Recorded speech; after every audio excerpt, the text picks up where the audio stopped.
तहरीक इंसाफ ने बड़ा कमाल काम किया।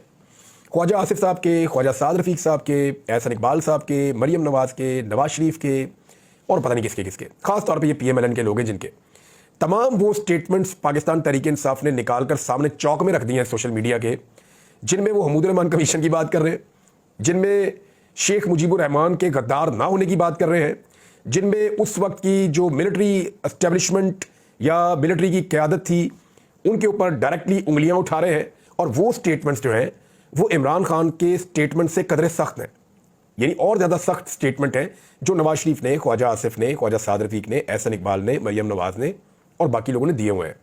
अगर उन स्टेटमेंट्स के ऊपर PMLN आज भी कायम है तो तहरीक इंसाफ कैसे ख़त्म हो सकती है?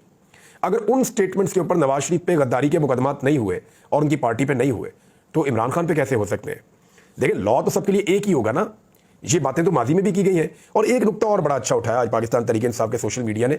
सोशल मीडिया से बिला वजह सारे तंग नहीं है, वो शीशा लाकर सामने रख देता है, वो सारे स्टेटमेंट निकाल कर चला रहा है। जहाँ पे किसी ने मुंह से बोला वो निकाल के दिखा रहे हैं, जहाँ किसी ने ट्वीट किया वो निकाल कर दिखा रहे हैं, जहाँ किसी ने अखबार में स्टेटमेंट लगवाया वो निकाल के दिखा रहे हैं, और हर चीज़ निकाल कर सामने रख रहे हैं कि जनाब आप लोगों ने 2021 तक आप इस तरह के स्टेटमेंट देते रहे, 2022 में आपकी हुकूमत बनाई गई, तब से आपका पैंतरा बदल गया। उससे पहले आप हमूद रहमान कमीशन, उससे पहले आप शेख मुजीबुर रहमान, उससे पहले आप बांग्लादेश में होने वाली ज़्यादतियों, इन सारी चीज़ों पे आप बात करते रहे। बल्कि ख्वाजा आसिफ तो ये भी ताने देते रहे कि पाकिस्तान की फ़ौज ने आज तक कोई जंग नहीं जीती। वो ये कहते रहे कि आज तक जंगें हारते ही रहे।